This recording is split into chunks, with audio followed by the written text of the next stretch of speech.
रुक करते हैं खबरों की तरफ। जोधपुर में आयोजित राज्य स्तरीय रोजगार उत्सव का वर्चुअल प्रसारण गुरुवार को सियाम ऑडिटोरियम कोटा में किया गया है। कार्यक्रम में मुख्यमंत्री भजनलाल शर्मा ने नर्सिंग ऑफिसर के पद पर चयनित कोटा के दिनेश कुमार मालदिया से संवाद किया है और संवाद के दौरान दिनेश कुमार ने बताया कि वे 5 साल तक एनएचएम में अस्थायी रूप से कार्यरत थे। अब वर्तमान सरकार की ओर से उन्हें नर्सिंग ऑफिसर के रूप में स्थायी रूप से चयनित किया गया है। उन्होंने प्रदेश में रोजगार के अवसर बढ़ाने के लिए मुख्यमंत्री भजनलाल शर्मा का आभार व्यक्त किया है। मुख्यमंत्री ने दिनेश कुमार को स्थायी नौकरी पर चयन के लिए बधाई दी है। दिनेश कुमार को शीघ्र ही नर्सिंग ऑफिसर के रूप में नियुक्ति के आदेश जारी कर दिए जाएंगे।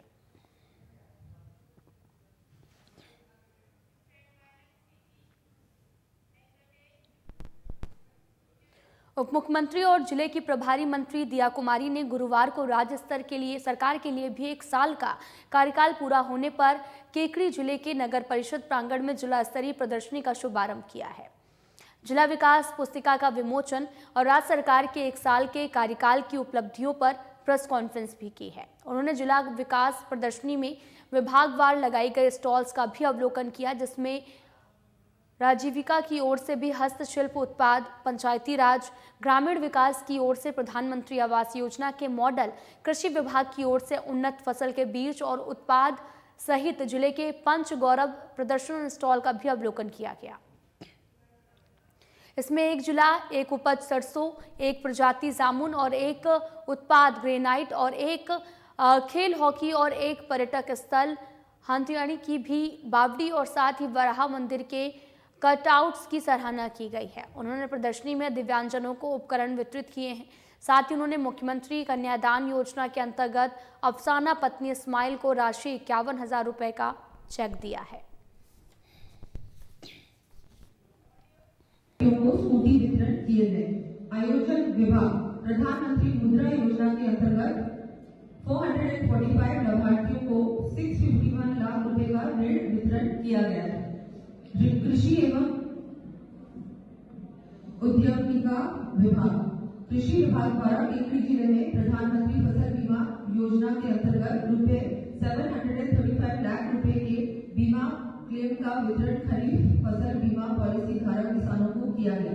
किसान सम्मान निधि योजना अंतर्गत सालाना 8,000 रुपए की राशि हेतु कुल 6,278 लाभार्थियों के आवेदन स्वीकृत किए जा चुके हैं। चिकित्सा एवं स्वास्थ्य विभाग मुख्यमंत्री आयुष्मान आरोग्य योजना के अंतर्गत 11,889 लाभार्थियों को 468 लाख रुपए की कैशलेस सुविधा उपलब्ध करवाई गई है। मां वाउचर योजना के अंतर्गत 225 वाउचर जारी किए गए। महिला एवं बाल विकास विभाग प्रधानमंत्री मातृ बंधन योजना के अंतर्गत 2,726 महिलाओं को लगभग 91 लाख रुपए की राशि जारी की जा चुकी है। राज्य सरकार का 1 साल पूर्ण होने के अवसर पर गुरुवार को टोंक जिले में विविध कार्यक्रम आयोजित भी हुए हैं। कार्यक्रमों का आगाज रन फॉर विकसित राजस्थान से हुआ। वहीं मुख्यमंत्री रोजगार उत्सव का भी जिला स्तरीय समारोह कृषि ऑडिटोरियम में आयोजित किया गया।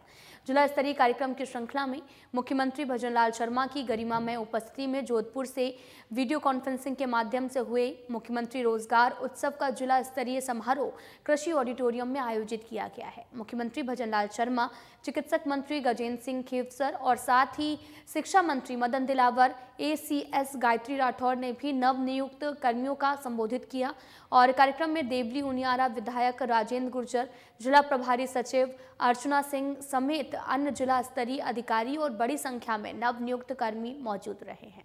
जिला प्रशासन और चिकित्सक विभाग की ओर से जिला स्तरीय रोजगार उत्सव में जिले के कई विभागों के 392 युवाओं को नौकरी के लिए नियुक्ति पत्र भी जारी किए गए हैं। माननीय मुख्यमंत्री जी ने और माननीय हमारे प्रभारी मंत्री जी और कन्हैयालाल जी के अथक प्रयास से हमारी जो 17 करोड़ की रोडें जो डूब क्षेत्र की थी वो हमको सौगात मिली है, जो काफ़ी समय से 17 साल से वो मांग वंचित थी। और हमारे जो नैनवा को जोड़ने वाली जो रोड थी वो उसमें पुलिया का निर्माण के लिए 100 करोड़ रुपये सेंक्शन किए हैं, जो कनेक्टिविटी पहले कट जाती थी बरसात के टाइम में। एक बालापुरा को जो जोड़ती है हमारे रायपुरा को बालापुरा को 1 सवा करोड़ की पुलिया भाई, और भी कई पुलियाएँ ऐसी दी है। जो हमारे कई रास्ते कट जाते थे गांव, उनसे कई बार दिक्कत आती थी बरसात के टाइम पे। बाकी सारी सड़कों का पैचवर्क माननीय हमारी उप मुख्यमंत्री दिया कुमारी जी सारे जो जितने भी मेरे हमारे ज़िले में पैचवर्क का काम, जहाँ जहाँ भी रोडें टूटी हुई थी उन सब का पैचवर्क का काम हो रहा है। नई सेंक्शन अभी निकलने जा रही है, जितनी भी कनेक्टिविटी है उन सबको हम जोड़ेंगे, गाँवों को शहरों से जोड़ेंगे। और किसी प्रकार की सड़क से पानी के लिए माननीय कन्हैया लाल जी ने हमारे 70 करोड़ रुपए सेंक्शन कर दिए देवलुनिया के लिए। और जो अधूरे काम पड़े, जो जैसे यहाँ टंकियाँ बननी है, पानी की पाइपलाइन को दुरुस्त करना है, कहीं पाइप लीकेज हैं और कई दिक्कतें हैं, उनको सबको मिलकर सभी अधिकारी कर्मचारी लगे हुए हैं और हम भी सब मिलकर उसका समाधान करेंगे, लोगों को समस्या किसी प्रकार की नहीं हो। राज्य कृषि प्रबंध संस्थान के सभागार में आयोजित युवा सम्मेलन और रोजगार उत्सव में मंत्री जोगाराम पटेल ने शिरकत की है। इस दौरान मंत्री ने कहा कि राजस्थान सरकार युवाओं के बेहतर भविष्य को सुनिश्चित करने के लिए हर संभव प्रयास भी कर रही है। मुख्यमंत्री भजन लाल शर्मा के नेतृत्व में राजस्थान सरकार ने रोजगार उत्सव में हजारों युवाओं को नियुक्ति प्रदान की है। साथ ही बेरोजगार युवाओं को करीब 90,000 भर्तियों की सौगात भी दी है। दुर्गापुरा स्थित राज्य कृषि प्रबंधन संस्थान में आयोजित सम्मेलन में पटेल ने आयोजन विभाग, चिकित्सक और स्वास्थ्य विभाग, संस्कृत शिक्षा विभाग, राजस्थान आवासन मंडल सहित कई विभागों के नव चयनित अभ्यर्थियों को नियुक्ति पत्र सौंपे गए हैं। और इससे पहले प्रभारी मंत्री ने जिला विकास प्रदर्शनी का उद्घाटन किया। सूचना और जनसंपर्क कार्यालय जयपुर के तत्वाधान में आयोजित इस प्रदर्शनी में राजस्थान सरकार की उपलब्धियों और 1 साल के विकास कार्यों को प्रदर्शित किया गया है। और साथ ही समारोह में प्रभारी मंत्री ने जिला जयपुर, जयपुर ग्रामीण और दूदू की विकास पुस्तिका के साथ साथ पंच गौरव का भी विमोचन किया है। इसके बाद प्रभारी मंत्री जोगाराम पटेल प्रेस वार्ता के दौरान मीडिया से रूबरू हुए और उन्होंने प्रेस प्रतिनिधियों के साथ में सरकार की 1 साल की उपलब्धियों को लेकर विस्तार से चर्चा की है।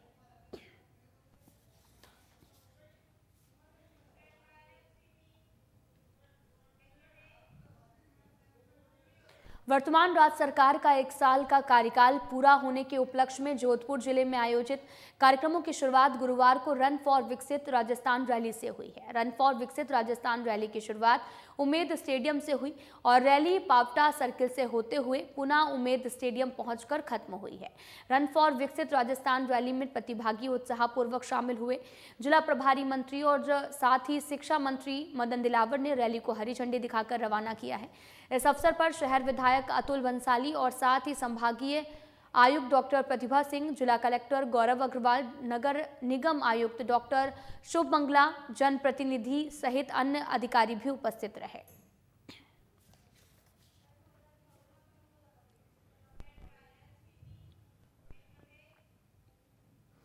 बीजेपी प्रदेश अध्यक्ष मदन राठौर ने बताया कि प्रधानमंत्री नरेंद्र मोदी के नेतृत्व में केंद्रीय स्वास्थ्य मंत्रालय की ओर से शुरू किया गया 6 रोग उन्मूलन कार्यक्रम से देश भर में परिवर्तन देखने को मिल रहे हैं। 2015 में जहां 1 लाख की आबादी पर 237 केस टीबी के सामने आ रहे थे और 2023 में घटकर 195 तक हो गए हैं। 8 साल में 70.7% की गिरावट दर्ज की गई है। वहीं इस दौरान टीबी से होने वाली मृत्यु की संख्या में भी 21% आई है।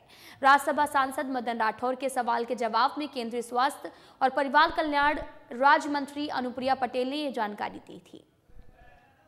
राज्यसभा सांसद मदन राठौर ने बताया कि स्वास्थ्य मंत्रालय की ओर से टीबी को लेकर समाज में व्याप्त भ्रांतियों को दूर करने के साथ ही निःशुल्क औषधियों और नैदानिक सुविधाएं उपलब्ध करवाई जा रही हैं। और इतना ही नहीं, सरकार की ओर से टीबी रोगियों को पोषण संबंधी सहायता के लिए निश्चय पोषण योजना के माध्यम से 500 रुपये प्रति माह देना शुरू किया गया। और वहीं निश्चय मित्र पहल के तहत में टीबी रोगियों और उसके संपर्क में आने वाले परिवार के अन्य व्यक्तियों को पोषण, नैदानिक और व्यावसायिक संबंधी अतिरिक्त सहायता भी शुरू की गई है।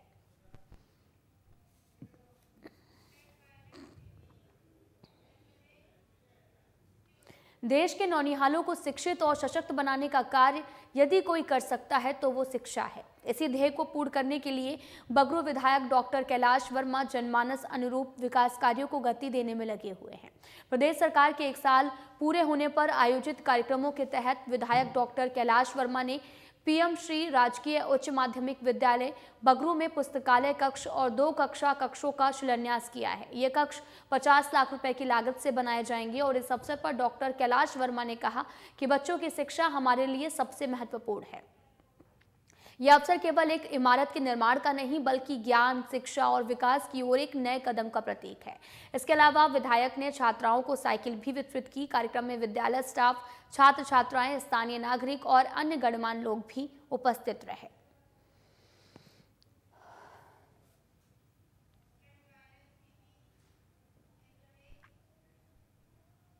खबर जयपुर से है, जहां पर मैटरनिटी लीव के विषय में रेजिडेंट डॉक्टर के डेलीगेशन ने चिकित्सक शिक्षा आयुक्त इकबाल खान से मुलाकात की और उनको बताया कि मैटरनिटी लीव के दौरान एक्सटेंशन और स्टाइपेंड नहीं देने जैसा नियम पहले नहीं था और अभी जो भी नियम आया है उससे सभी गर्भवती महिलाएं रेजिडेंट मानसिक तनाव से गुजर रही हैं। उन्होंने इकबाल खान से अनुरोध किया कि इस नियम का पुनः अवलोकन कर इस नियम को हटाया जाए और ये रेगुलर बैच को भी इससे मुक्त कर रखा जाए ताकि वो अपनी पढ़ाई के साथ साथ अपने पारिवारिक स्थिति को भी संभाल सके।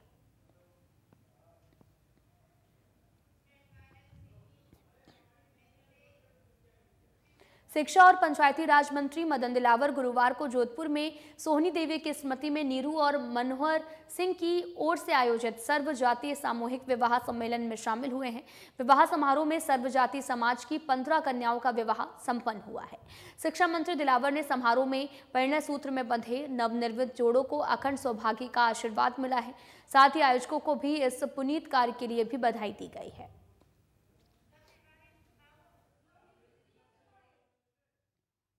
आपको बताते चलें कि दिलावर ने कहा कि समाज के गरीब और कमजोर वर्ग की बेटियों का विवाह अपने स्वयं के खर्चों पर करवाना बड़ा काम है। सामान्यतः लोग समाज के जनसहयोग से विवाह सम्मेलन आयोजित करते हैं। साथ ही उन्होंने आयोजकों को सुझाव दिया कि विवाह के बाद भी आप समय समय पर इन जोड़ों को संभालते रहना ताकि इनका वैवाहिक जीवन आनंद से चलता रहे। आपको बताते चले कि शिक्षा और पंचायती राज मंत्री मदन दिलावर गुरुवार को जोधपुर में सोहनी देवी की स्मृति में नीरू और मनोहर सिंह की ओर से आयोजित सर्व जातीय सामूहिक विवाह सम्मेलन में शामिल हुए।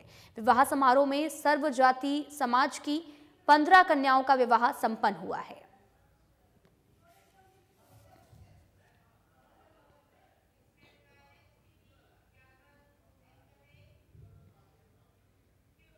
राजस्थान के राज्यपाल हरिबाऊ बागड़े को भी आपको बताते चलें कि किसान महापंचायत के राष्ट्रीय अध्यक्ष रामपाल जाट के नेतृत्व में 5 सदस्य प्रतिनिधिमंडल ने ज्ञापन दिया है, जिनमें से प्रदेश अध्यक्ष मुसीदीलाल यादव और प्रदेश मंत्री सहित नंदाल मीणा भी थे मौके पर। और जहां पर प्रतिनिधिमंडल की ओर से राज्यपाल को सौंपे गए ज्ञापन में मूल्य समर्थन योजना, प्रधानमंत्री अन्नदाता आय संरक्षण अभियान और साथ ही प्रधानमंत्री फसल बीमा योजना, आपदा राहत कोष, खरीद नीति में भेदभाव, औसत गुणवत्ता के मापदंड एवं खेत को पानी, फसल को दाम से संबंधी विषयों का उल्लेख है।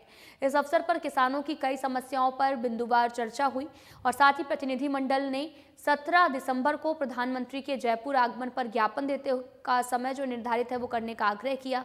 इस पर राज्यपाल ने राजस्थान सरकार के अधिकारियों को शीघ्र मीटिंग बुलाने के विश्वास दिलाते हुए इस ज्ञापन से केंद्र सरकार को अवगत कराने का आश्वासन भी दिया है।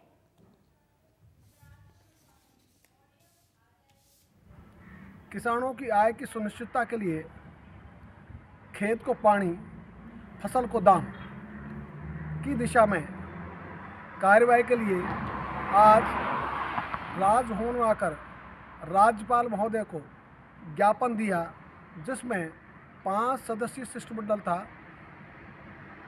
इस ज्ञापन में सरकार से आग्रह किया गया है कि वे खरीद उसको मजबूत करें, खरीद की गारंटी का कानून बनावें और जो मूंग का इन्होंने लक्ष्य दिया है वो 12% कम दिया है, उसको 25% करें और जो 25% से ज़्यादा खरीद नहीं करने का राइडर लगा रखा है उसे समाप्त करें।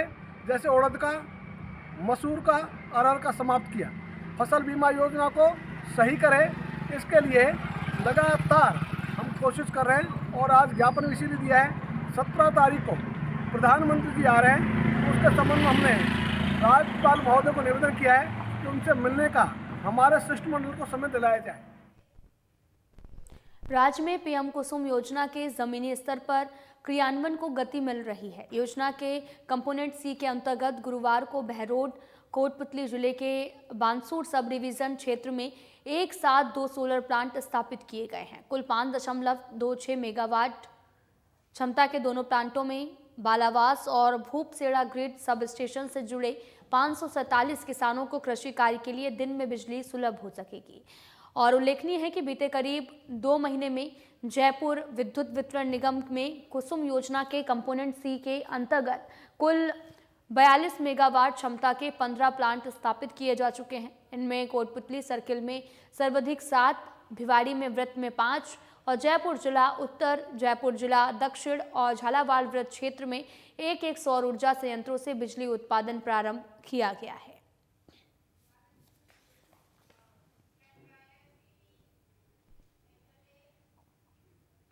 टोंक बीजेपी कोषाध्यक्ष सुनील जैन ने बताया कि आपको बताते चले कि मुख्यमंत्री भजनलाल शर्मा का जन्मदिन टोंक बीजेपी 15 दिसंबर को भव्य तरीके से मनाएगी। और सुनील जैन ने बताया कि सबसे पहले गौशालाओं में गायों को चारा और गुड़ खिलाया जाएगा। फिर जिला अस्पताल शहादत में विशाल रक्तदान शिविर आयोजित किया जाएगा। इसमें रक्तदान शिविर में कार्यकर्ताओं से ज़्यादा रक्तदान करने की अपील भी की गई है। लगभग 200 यूनिट रक्तदान होगा। वहीं गरीब असहाय बच्चों को जर्सी का वितरण भी किया जाएगा। अस्पताल में मरीजों को फल वितरित किए जाएंगे। फिर भारतीय जनता पार्टी के पदाधिकारियों और कार्यकर्ताओं की ओर से केक काटा जाएगा। टोंक जिले भर में हर मंडल, हर बूथ और शक्ति केंद्र पर मुख्यमंत्री भजनलाल शर्मा का जन्मदिन भव्य रूप से मनाया जाएगा।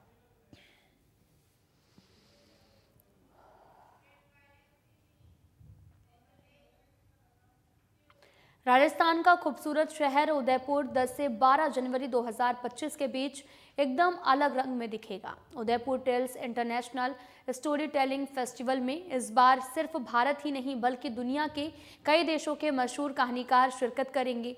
दक्षिण अफ्रीका, रूस, स्पेन, श्रीलंका और साथ ही सिंगापुर जैसे देशों से आने वाले कहानीकार अपनी अपनी अनूठी कहानियां सुनाएंगे। और हाँ, हमारे भारत के भी कई नामी स्टोरी टेलर्स इस महोत्सव में अपनी परंपरा और आधुनिकता का बेहतरीन मेल पेश करेंगे। अगर भारतीय कहानीकारों की बात करें तो दिव्य निधि शर्मा का नाम सबसे पहले आता है। आपको बताते चलें कि लापता लेडीज के लेखक जिनकी कहानियां आज के समय में परछाई हैं, हमारी जड़ों से भी जुड़ी हुई हैं, उनके साथ होंगी फौजिया, भारत की पहली महिला दास्तान आको, जो कि अपने शानदार अदाकारी के जरिए उर्दू की सदियों पुरानी दास्तान आगोई कला को नए रंग में पेश करेंगी। और साथ ही इसी के साथ में कई स्पेशल लोग अपनी अनोखी कहानियों से लोगों को मंत्रमुग्ध करेंगे।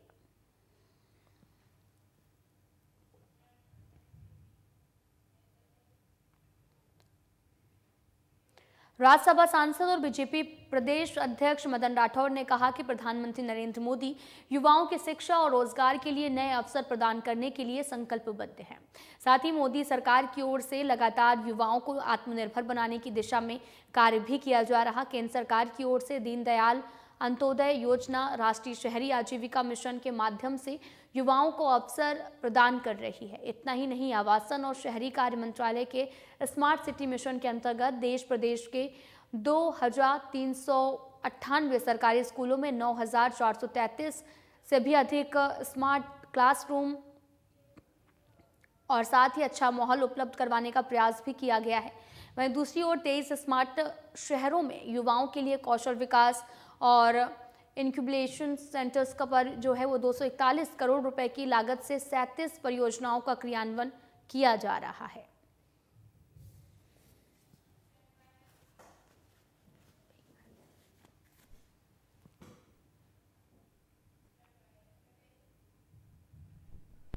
खबर अलवर से है, जहां पर खेड़ली कस्बे में बुधवार को खजौड़ी मोहल्ला स्थित जैन धर्मशाला के बाहर खड़ी बाइक को 3 बदमाशों ने चोरी कर लेकर गए हैं। साथ ही चोरी की ये पूरी वारदात धर्मशाला के बाहर लगे सीसीटीवी कैमरों में कैद हो गई है। बताया ये भी जा रहा है कि कस्बा निवासी पंकज अग्रवाल बाइक से रात करीब 9 बजे जैन धर्मशाला में आयोजित कुआं पूजन समारोह में जो है वो भोज कार्यक्रम में शामिल होने पहुंचे थे और बाइक को लॉक करके धर्मशाला के मुख्य गेट पर खड़ा कर दिया था। कुछ देर बाद में पंकज खाना खाकर वापस लौटे। तो उसकी बाइक मौके से गायब मिली। काफ़ी तलाशी लेने के बाद में बाइक नहीं मिली, तो खेडली पुलिस को भी मामले की सूचना दी गई। पुलिस मौके पर पहुंची, लेकिन आरोपियों का कोई भी पता नहीं चला है। धर्मशाला के बाहर लगे सीसीटीवी कैमरे में उक्त चोरी हुई बाइक की वारदात कैद हो गई है, जिसमें एक बाइक पर सवार 3 आरोपियों की मौके पर देखा गया, जिसमें एक चोरी के लिए बाइक का लॉक तोड़ता हुआ दिखा और कुछ सेकंड में बाइक का लॉक तोड़कर तीनों आरोपी फरार हो गए। पुलिस सीसीटीवी कैमरों में कैद आरोपियों की पहचान करने की कोशिश कर रही है, लेकिन अभी तक कोई भी सुराग नहीं लगा है।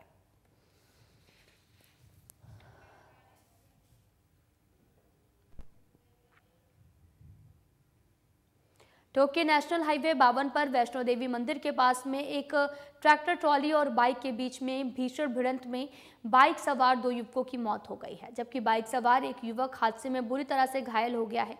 और हादसे की जानकारी मिलते ही टोंक जिला प्रभारी और प्रदेश सरकार के ऊर्जा मंत्री हीरालाल नागर भी अस्पताल पहुंचे हैं और मौके पर मौजूद पुलिस प्रशासन ने अधिकारियों से मामले की जानकारी जुटाई है।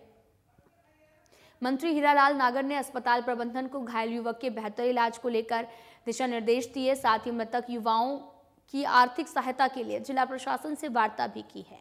घटना की जानकारी मिलते ही देवली उनियारा विधायक राजेंद्र गुर्जर भी अस्पताल पहुंचे हैं और मंत्री से नेशनल हाईवे 52 पर होने वाले संवेदनशील पॉइंट से अवगत कराते हुए हाईवे पर रिफ्लेक्टर्स लगाए जाने की बात कही है। घटना की सूचना मिलने के बाद टोंक एसपी विकास सागवान, तहसीलदार मानविंदर जायसवाल सहित पुलिस और प्रशासन के अधिकारी भी अस्पताल पहुंचे हैं। ये दोनों तीनों एक कुछ जयपुर काम कर रहे थे और हमारे कोटा और बारां से हैं, तो एकदम मुझे पता लगा कि एक एक्सीडेंट हुआ है और एक अचानक नीचे से कोई ट्रैक्टर आने से मोटरसाइकिल से भिड़ गया, जिससे ये एक्सीडेंट के बाद में पता लगा कि 2 और एट द स्पॉट ही वहाँ एक्सपायर हो गए। एक के फ्रैक्चर है दोनों हाथ और एक पैर में, तो उनको देखभाल करने के बाद मैंने कहा कि अच्छे से उसकी देखभाल भी की जाए, प्रॉपर उसको इलाज हो जाए ताकि उसको कोई कमी नहीं रहे। और निश्चित रूप से गंभीर एक्सीडेंट हुआ है, तो मैं रास्ते में ही था, एकदम पता लगा, तो जैसे ही फिर मैं देखने के लिए आया हूँ। अभी खबर लगी थी कि ऐसे ट्रैक्टर से कुछ लोग जा रहे थे, दुर्घटना हो गई, तो हमारे प्रभारी मंत्री जी भी इधर से गुजर रहे थे, उनको भी खबर लगी कि हॉस्पिटल में भर्ती, तो वो ये मिल के गए हैं। तो मैं भी उनसे मिल के और उसकी कुशल से हम पहुँची, तो कुछ फ्रैक्चर भी हैं, 2 की डेथ हो गई, तो सवेरे पोस्टमार्टम करा के उसको डेड बॉडी उनकी जो और जो भी कानूनी जो कार्रवाई है वो सब एसपी साहब हैं, सभी लोग कर रहे हैं और जो भी यहाँ हॉस्पिटल में जो भी यथासंभव मदद होगी उनकी मदद की जाएगी।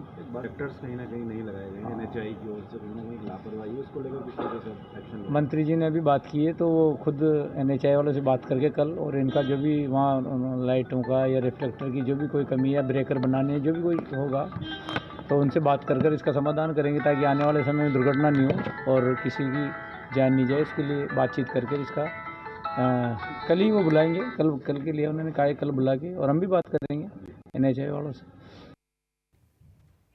जयपुर रंगमंच के सतरंगी रंगों और कला एवं संस्कृति की सुगंध के सराबोर करने वाले 13वें जय रंगम की शुरुआत हुई है। 3M bands theatre family society, कला और संस्कृति विभाग, राजस्थान केंद्रीय संस्कृति मंत्रालय और जवाहर कला केंद्र और साथ ही आपको बताते चले कि जयपुर के संयुक्त तत्वाधान में महोत्सव का आयोजन किया जा रहा है। IPS Hemant Sharma, additional commissioner food safety Pankaj Kumar Ojha और जेकेके की अतिरिक्त महानिर्देशक Alka Meena, 3M bands theatre family society की ओर से YK नरुला और हेमा गेरा ने भी दीप प्रज्वलित करके महोत्सव का विधिवत उद्घाटन किया है और सभी ने खुशबू ए राजस्थान और पिटारा प्रदर्शनी का अवलोकन किया। पहले दिन देशराज गुर्जर के निर्देशन में गोवर्धन के जूते और नाटक का मंचन हुआ है। आपको बताते चलें कि गजल सम्राट जगजीत सिंह पर आधारित फिल्म कागज की कश्ती फिल्म की स्क्रीनिंग गई और साथ ही आपको बताते चलें कि ब्रह्मानंद S सिंह निर्देशित फिल्म की स्क्रीनिंग के बाद निर्देशक दर्शकों से रूबरू हुए हैं।